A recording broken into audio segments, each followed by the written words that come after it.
Hello and welcome to this week's podcast for Countryside with John Kennick and myself, Simon Clark, brought to you by NFU Mutual. And I'm going to be looking back, talking to a lady, Moira Lewis, whose father was running the mills at Sulby, which got changed into the whiskey distillery a few years back. But the Kellier Mill. But many memories of what life was like there. And would have been a busy place, Simon, at one time. All the farmers getting the grain ground there, and also, I mean, households got stuff there for. You talk about cereals, but that was what we had. Porridge oats ground at the local mill. Yeah, and of course for the animal feed as well, because of course not everybody had the mill, and you can't. And I suppose people don't realise that you just can't feed straight crop or cereals to animals. A lot of people don't know that. That's right. They can't be digested until the husk is broken. But Simon, there's a smell that I also associate with the mill and the product of the mill. But when the oats had been dried on the kiln with the fire underneath, they had actually been toasted. When that was ground, there was a smell of that. You could just eat it as it was, and that's my abiding smell memory of the mills that I knew as well. And funny enough, not connected with what we're talking about on this week's Countryside, but that certainly reminds me of growing up as a boy on Derby Industrial Estate when Matco were making the tea and coffee there, and you could smell that fresh coffee ground there. That was a memory that sticks with me.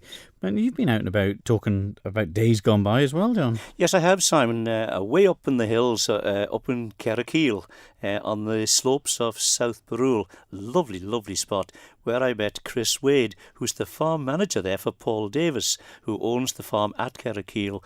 And they have a collection of rare breeds, a lovely collection. And it was a great joy to talk to Chris and hear about how he became interested in them and just what they have there. And they were going to show the Manx Grassland Society their collection. All in all, a super visit. I thoroughly enjoyed it. And they haven't been putting any through the mart for Peter Quayle's keen eye, have they? No, they haven't, Simon. No, but they do sell them now. And it was remarkable to hear Chris telling me that the Rare Breed Society of Great Britain now is using the Isle of Man as a reservoir in case something like foot and mouth, God forbid, ever, but in case that happened, they would have an isolated selection of genetics here on the Isle of Man. The breed would still survive. But you mentioned Peter Quayle, Simon. Went to talk to Peter because Peter has that rare chance to have a general overview of Manx agriculture looking down from the auctioneer's rostrum at the mart. He sees the farmers, he sees their reactions, he sees their stock, he sells it for them, and he's got a good handle on what's going on in Manx farming. Okay, there we go. So just sit back and enjoy this week's Countryside.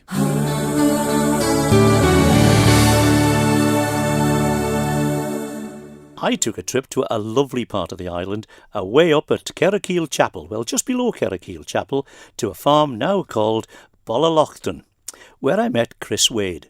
Chris Wade is the farm manager there for Paul Davis, who owns the farm. They have a collection of rare breeds, and they were going to host the Manx Grassland Society's visit to see all the cattle, sheep and pigs that they now run there. We have 12 different breeds of sheep, 4 breeds of cattle and 1 breed of pigs. How do you source rare breeds? Is there an association then? Yes, it's all done through the Rare Breed Survival Trust, UK charity, who source the animals from all over the UK, and they've been imported to the island after all their various health checks and brought here as a nucleus in case there's ever any disease in the UK, such as foot and mouth, blue tongue, that sort of thing. If ever there was a problem, there would be hopefully a safe stock of rare breeds here on the island. So you're actually exploiting the island situation yes, then? That we are isolated here? Yes, that's right. Hopefully, in the event of any problem in the UK, they shut down the ports and the borders and we're protected here. You said you've got breeds of cattle. What names of breeds? Can you name them? Yes, we have Northern Dairy Shorthorn, one of the rarest breeds of cattle in the UK. We also have Shetland cattle, White Park cattle, and we've got 1 or 2, although they're not rare. We have 1 or 2 Highlands. Well, the White Park cattle are fairly rare, aren't they? Yes, yeah. Not quite as rare as the Shorthorns, but they are on the endangered list. Now, they would be a breed that would be commercial one time. Yeah, I think all the breeds would have been at one point. Things move on and some of the breeds get left behind. It's a good thing then that somebody has rescued them then to remind us of what things were like in the day gone by. Absolutely. Once they're lost, they're lost forever. I think what Paul's doing here is a really good idea. It's an amazing project. It's really great to be part of it. Reproduction, for example, do you use AI or? Yes, we do use AI. We've used some sex semen this year to try and increase female numbers, because if you want to save a rare breed, it's breeding females you need. With the Northern Dairy Shorthorns, we've used sex semen. Cost quite a bit to have it sexed, I believe, but last year seemed to be the year of the boy. We ended up with just 2 heifers and a dozen or so boys.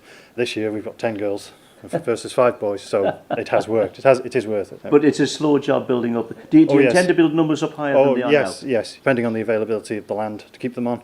Certainly, yes. Do you sell the stock off then? Do other people buy rare breeds from you then? We've sold lots of the boys for meat.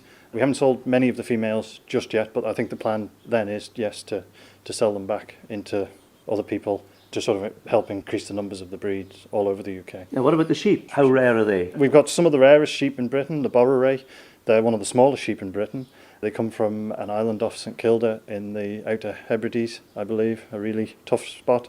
They are self-shedding, they self-shed their wool, and are one of the toughest breeds you'll find. So Easy Care sheep is nothing new? No, they've been doing it for centuries. Yeah.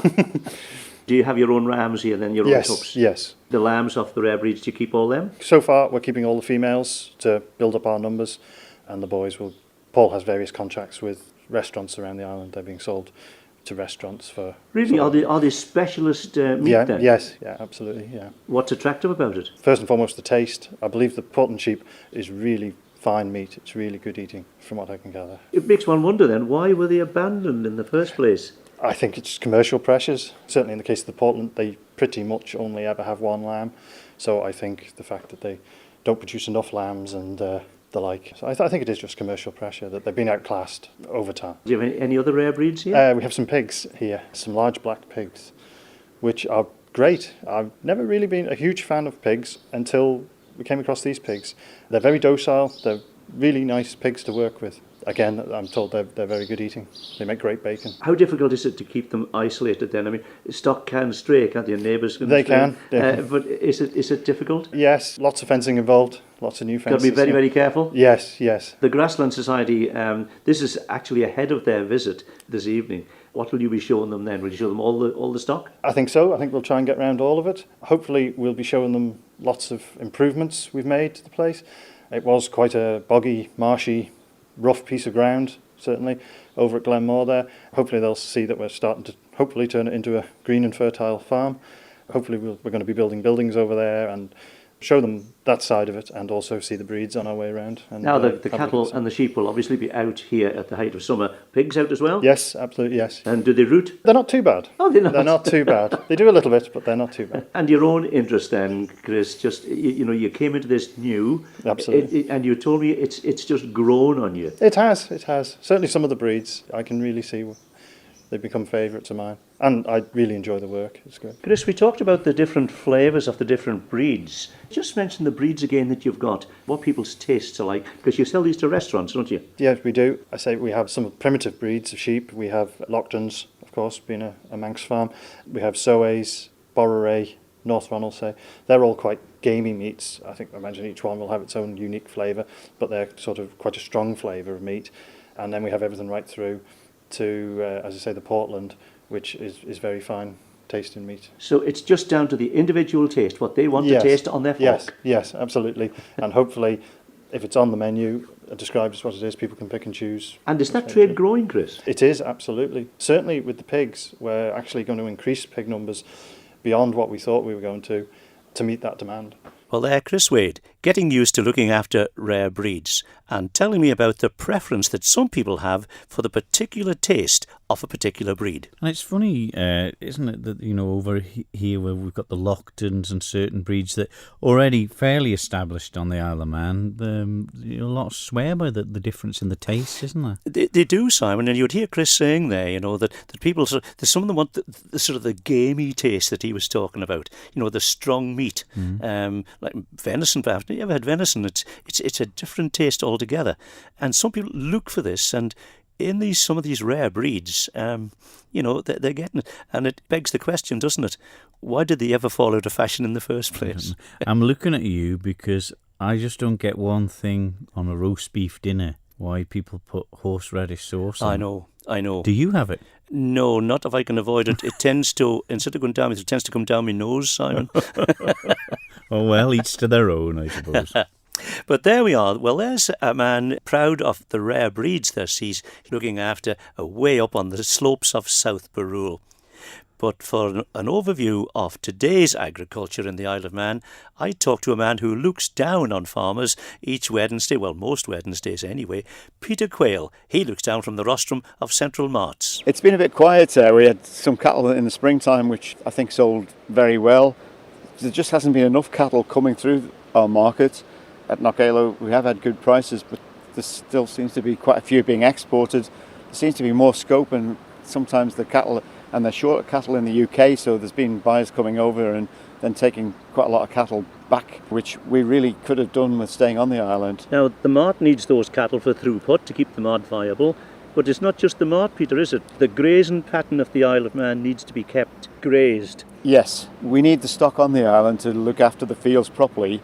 It has the knock-on effect when they come through the mart. The hauliers get some income, and all the merchants and just the feed, the barley and hay and silage. It's all utilised on the island. Whereas just a job to know what is going to utilise some of the stock. Now, once upon a time, Peter, it was very well and nicely balanced, and everything was taken over.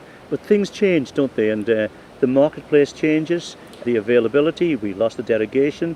We can import now from anywhere. It's had an effect on us. Definitely. The derogation, as you said, was a big loss.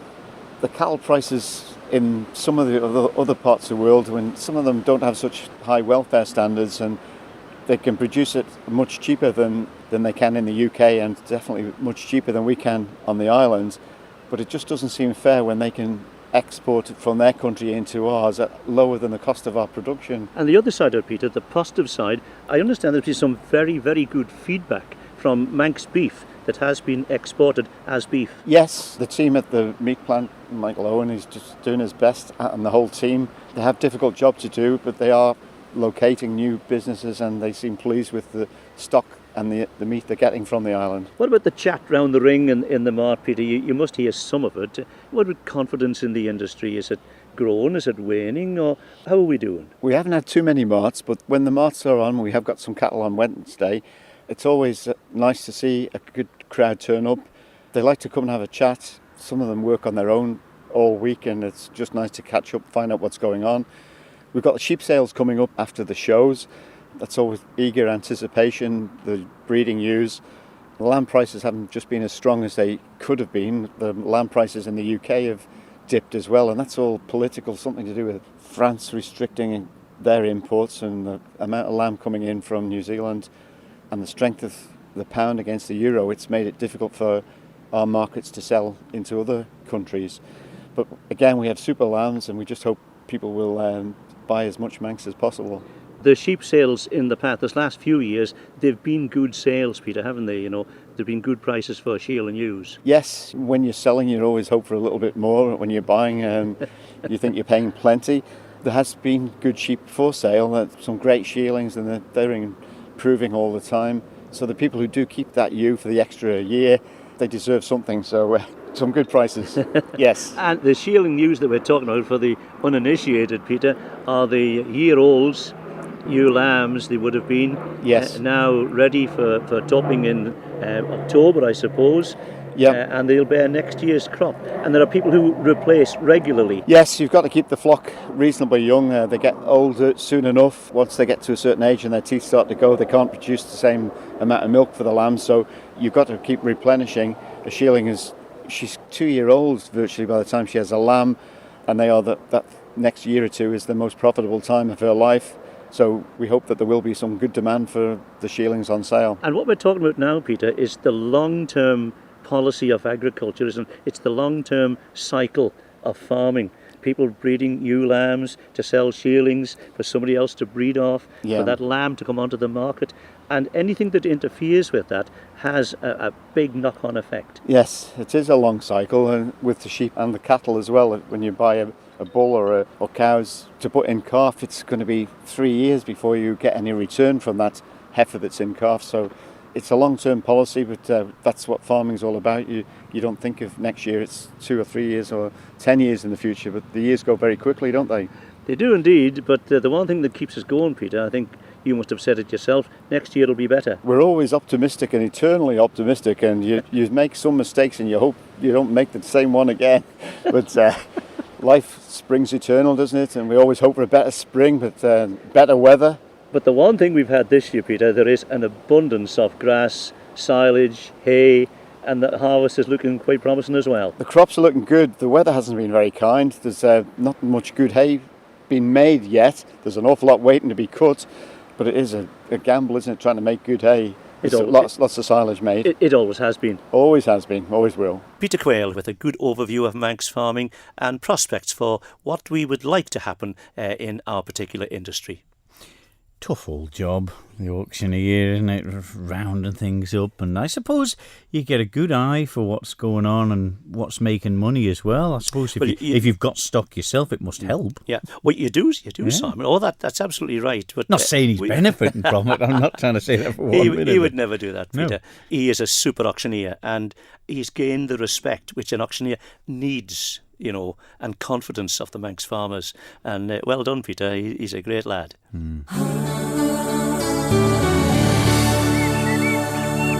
Manx Radio's Countryside is brought to you by NFU Mutual. Well, we often speak about milling from days gone by on the programme and see the sights and the workings and get the history of some of the mills around the Isle of Man.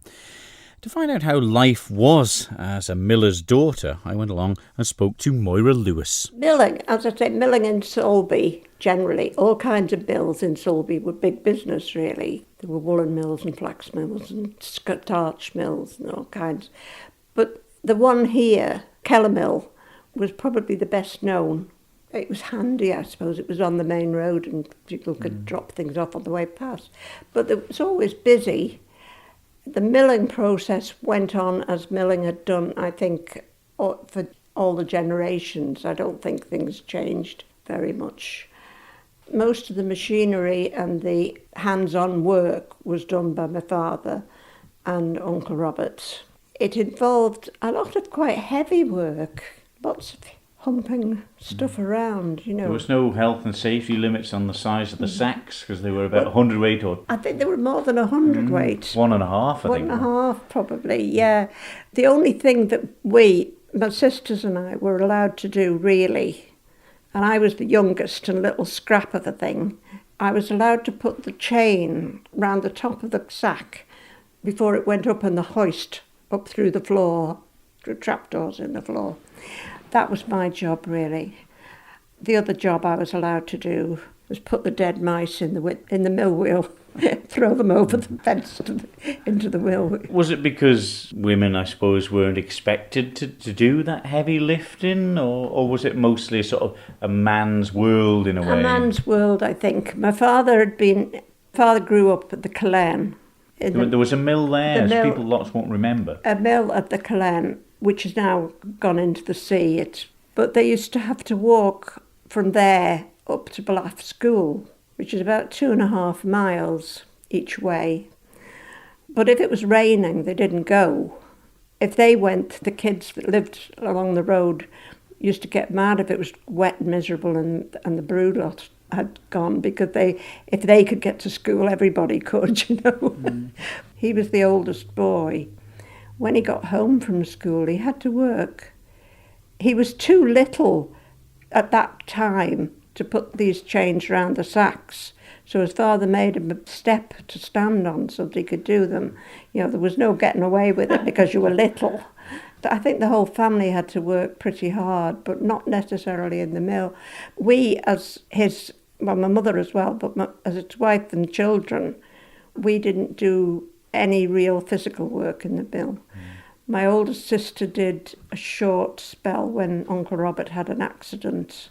So she did about 12 months, helping with the milling work, but didn't be allowed to do anything very technical, I don't think. What sort of year would it have been when he moved to the Sulby one then? Was it a mill then, or did they sort of start it from scratch? No, it was a mill. For cereal crops? Yes, farmers' crops, really, yes. It was a bit run down, I think. and they had to do a lot of work, and they did an awful lot of work keeping it up to date or getting it up to date, really.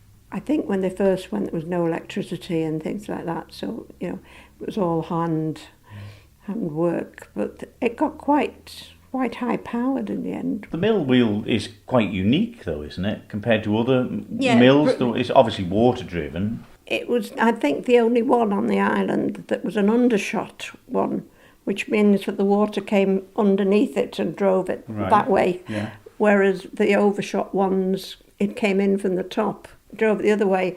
It would appear that all the other mills on the island, which is part of the reason why we couldn't get Manx National Trust to do at that time, to kind of preserve it, because it wasn't typical. Oh, right. Yeah. So the rarer it was, they weren't what was interesting. Yeah, I mean, strange. Unfortunately, after the mill was sold, which was in the 70s, Leslie Salts left somebody in charge of it. This chap took all the machinery out, and a lot of it was wooden casings. He took all the machinery out, all the cogs that my father and Uncle Robert had made, they'd actually made the gearing for things, and even some of the beams and things, and he took them all out and chopped them up for firewood. Oh, it's disappointing. I mean, it was just decimated afterwards. So really, there's nothing left apart from the outside walls. If you went in that building now, there's nothing that you would recognise that it had ever been a mill. It's really sad. They had a drying facility as well. I mean, how did that work? Well, there was a coke fire in the basement bit. It was like the gates of hell, really. You kind of walked into this pit and you roasted. But that was underneath a sheet metal floor. But that floor had to be replaced when they first moved into the mill. They had to drill holes into this sheet metal. It was a number of thousands of holes in this sheet steel. My father and my uncle, and they did it with hand drills, breast drills. So it was only a little room. It had no ventilation worth mentioning. I think health and safety may have had a few things to say about that one. But, I mean, everything they did it themselves. If the roof needed repairing and things, I mean, it was a two-man job. They would both be up on the roof. If it needed whitewashing, they did it. What they did do was look after the waterfall, the weir at the top of the dam. Then they could control the amount of water that was coming into the dam with sluice gates. They would be going out in the middle of the night with a sack. You know how they have a sack on like a bonnet, and to keep the rain off them, and the pair of them would be up in the pouring rain in the middle of the night opening these sluice gates so that the water went down the mill race rather than down, it shared it out between that and the river so they didn't get flooded. Because when they first came here, they did get flooded. He always told this tale about his mother's sewing machine floating down the river, so that was obviously the big thing that happened. Holy trousers for a month. Yeah. But you mentioned the porridge before. Tell us more a little bit about that, because we always associate sort of the Quaker oats and things. Yeah, no, they always made porridge. And my father had always thought that he wanted to sell porridge as a commodity. He didn't want to just do the odd bag or two, After Uncle Robert died, he did do that because he couldn't actually manage the mill on his own. It was very successful. Goldilocks porridge used to take it to the hotels in Douglas, so all the visitors got it. Well, the hotels everywhere got it. And the shops, the grocer shops and things would all have some. And it sold very well. He did all right out of that bit. I mean, it was hard work because he was doing all that on his own. He enjoyed what he did. He was a very lucky man, really. He was quite content with what he was doing because it was never boring, because there was always something, the bottom falling out or something, or, needing repairing or something like that. But when did it finally shut its doors? As a mill, about the middle 70s. He'd been ill and he couldn't keep going, but he didn't really want to give up, but I didn't have a choice. I think my mother might have been pushing from behind there, I think. She didn't want him killing himself doing it. He did enjoy it. He was interested in it because he used to write for an international milling magazine. Right. And he used to write for the Antiquarian Society, and he was quite inventive, and he was determined we were going to have a decent education, you know, that we would be on our backs to get the homework done, you know. Moira Lewis from Sulby telling me about the days of her father running the mill there in Sulby and the old porridge oats, the Goldilocks that they were producing. I know. There. I've told you before, Simon. Yeah. I remember the mill running in Lower Foxdale with Harry Kegg, and I can remember my father taking oats there to be ground down for us to have porridge. It was absolutely right. And you know what used to fascinate me in those mills was watching the grain in sacks in those days being pulled up through all the floors, through the scuttles, on the hoist. Yeah. It was Sort of all slack rope on it and yeah, just give it a pull. that's all it was. And each scuttle opened as the sack came up through it and closed again and made the floor perfect. But it was a super system. I can imagine them drilling that holes in the steel plate that Moira was talking about with the hand drill. Gosh, thousands of holes on the kiln floor. Oh dear. Yeah, but that was the only way. It was a good place to get warm in the wintertime. But some lovely memories there. I've just got to mention the Sulby Horticultural Society show. The annual show is on Saturday, the 1st of August. So get yourself there and support that. It's the 69th year of the Sulby Horticultural Society. And you've got a couple, John? Yes, Simon, we have a couple of announcements from the Farming and Wildlife Advisory Group to tell us that on Tuesday the 28th, they're meeting at 7:15 at Chibana Plantation. That's at the Braid Crossroads, just up the road towards the Cool, where they'll have a walk with Jimmy Lee through the plantation, where there's a lot of clearing being done to get rid of the diseased larch. And also they say that entries have now closed for the photos, so please look at Fwag Isle of Man on Facebook and like your favourite photograph. You on Facebook, John? Yes, I'm on Facebook, Simon. Oh, well. You know how to work it all right. Oh, I certainly know how to work it. Good. Well, you surprised me on that one. Did you not know? Oh, I didn't know. I know you had an email.